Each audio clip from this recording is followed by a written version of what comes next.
हम लोग पढ़ रहे थे घर्षण के कारण क्लास 8 का ये छठा चैप्टर है नदी, क्लास नंबर दूसरा है ये।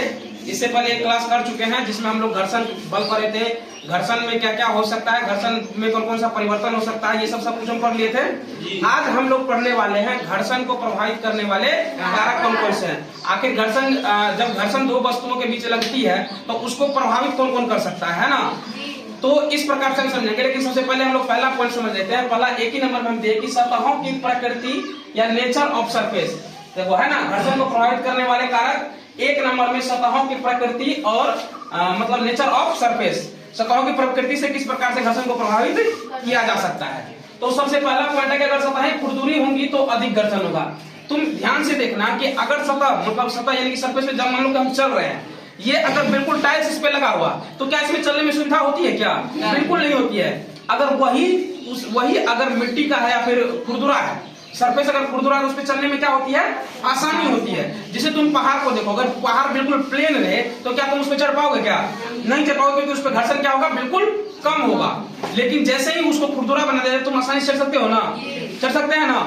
तो क्या होता है, पहला अगर सतहें खुरदुरी होंगी तो अधिक घर्षण होगा। दूसरा क्या है, चिकनी सतहों पर घर्षण कम होता है। जो स्मूथ सरफेस होता है ना, उसमें क्या होता है? घर्षण बहुत ही कम होता है। क्या होता है?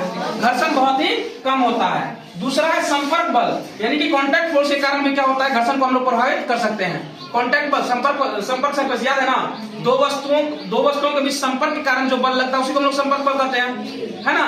तो इसमें पहला क्या है कि जितना अधिक कोई वस्तु सतह पर दबाव डालेगी उतना अधिक घर्षण होगा। मान लो कि ये कॉपी है, मान लो ये कॉपी है, इस प्लास्टिक का स्पीड लगा हुआ है, इस पे अगर हम दबा करके पूरा एकदम पैर दबा करके चले तो इसमें क्या होगा? घर्षण अधिक होगा।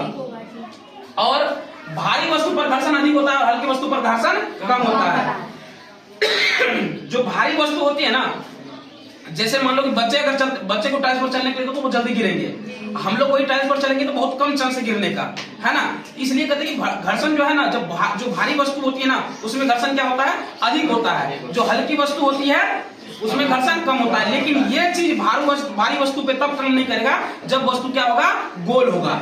क्योंकि गोल वस्तु को अगर तुम सरफेस पे रखोगे तो वो किसी न किसी तरह से ढकी जाएगा, है ना, वो कितना भी भारी हो, है ना। जैसे एक बड़ा सा गोला हम ले लिए, है ना, गोला ले लिया, अब उसको अगर कहीं पे रख दिए तो क्या हुआ? हल्का ना हल्का तो टकरेगा ही, तो उसमें क्या हुआ? घर्षण बल हो सकता है थोड़ा सा कम हो जाए, ठीक है।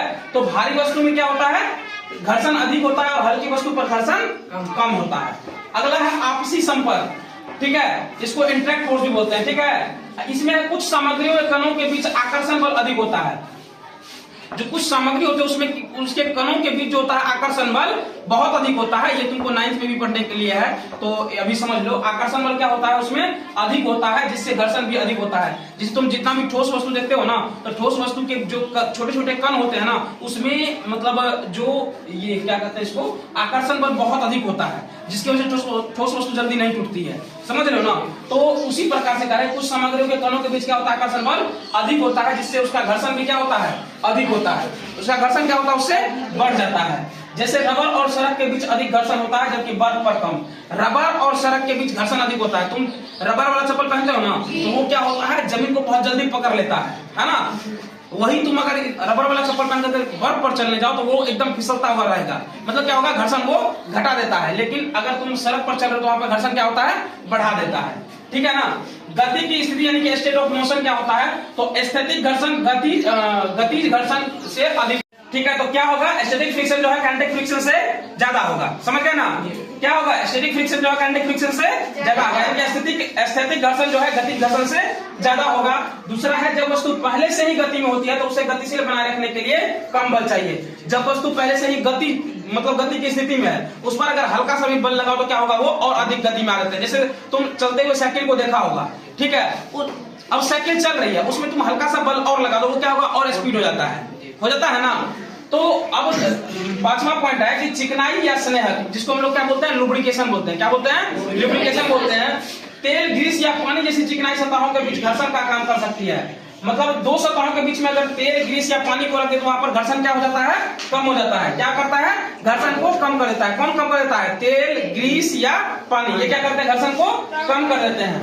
इससे मशीनों की कार्य क्षमता बढ़ती है और घिसाव कम होता है। अब क्या होता है, तेल ग्रीस से इससे क्या होता है, मशीनों की कार्य क्षमता बढ़ जाती है। जैसे तुम याद करो कि सिलाई मशीन में जो सुई ऊपर नीचे होती है, अब मान लो कि वो खुरदुरा सरफेस हो तो वो क्या होगा, एक बढ़ जाएगा, दूसरा बनाने में वो सुई घिसेगी और धीरे धीरे क्या हो जाएगी, 1 से 2 कपड़ा सिलने के बाद वो कर जाएगी, टूट जाएगी। लेकिन हम क्या करते हैं, उसमें बराबर तेल डालते रहते हैं, जिसका क्या करें, उसका घर्षण जो है कम हो। बिल्कुल वो घर्षण अगर कम होगा तो वो सुई वहां पे कम टूटने की संभावना बढ़ेगी। ठीक है, तो इससे क्या होता है, मशीनों की कार्य क्षमता बढ़ती है। अगला है संपर्क क्षेत्र, यानी कि एरिया ऑफ कांटेक्ट बोलते हैं इसको। क्या बोलते हैं, एरिया ऑफ कांटेक्ट बोलते हैं। ठोस सतहों के लिए संपर्क क्षेत्र का प्रभाव सीमित होता है। जो ठोस सतह होते हैं ना, उनके लिए संपर्क क्षेत्र क्या होता है, संपर्क क्षेत्र का प्रभाव क्या होता है, सीमित होता है। तरल और गैसों में अधिक सतह क्षेत्र घर्षण को बढ़ा सकता है, जैसे चौड़े टायर का अधिक घर्षण। अब तुम देखना कि कोई गाड़ी का टायर बहुत चौड़ा होता है, वो क्या होता है, रोड और मतलब उस बाइक के बीच में घर्षण क्या हो गया, अधिक क्रिएट कर दिया, जिससे क्या होता है, उसका चक्का जल्दी फिसलता नहीं है। समझ गए बात को। अगला है हमारा गति की तीव्रता, जिसको हम लोग क्या बोलते हैं, स्पीड ऑफ मोशन बोलते हैं। तरल और वायु में घर्षण गति के साथ बढ़ता है। तरल और वायु में क्या होता है, मतलब घर्षण जो है वो गति के साथ बढ़ते रहता है। उच्च गति पर हवा का प्रतिरोध, एयर रेजिस्टेंस भी बढ़ जाता है। जब उच्च गति पर तुम रहते हो तो वहां पर हवा का प्रतिरोध क्या होता है, बढ़ जाता है। जैसे तुम साइकिल चलाता होगा, जब तुम देखना कि तुम बहुत स्पीड में साइकिल को ले जा रहे हो तो तुमको लगेगा हवा पीछे धकेल रहा है, ऐसा महसूस होता है ना, ऐसा महसूस होता है ना। तो वो क्या होता है कि जैसे ही गति बढ़ती है तो क्या करता है, हवा का प्रतिरोध भी बढ़ जाता है। ठीक है, तो इस क्लास में हम लोग इतना ही पढ़े। क्या पढ़े हम लोग, घर्षण को प्रभावित करने वाले कारक क्या क्या है। तो आज के लिए इतना ही रह देते हैं, अगले दिन अगला टॉपिक हम लोग कवर करेंगे।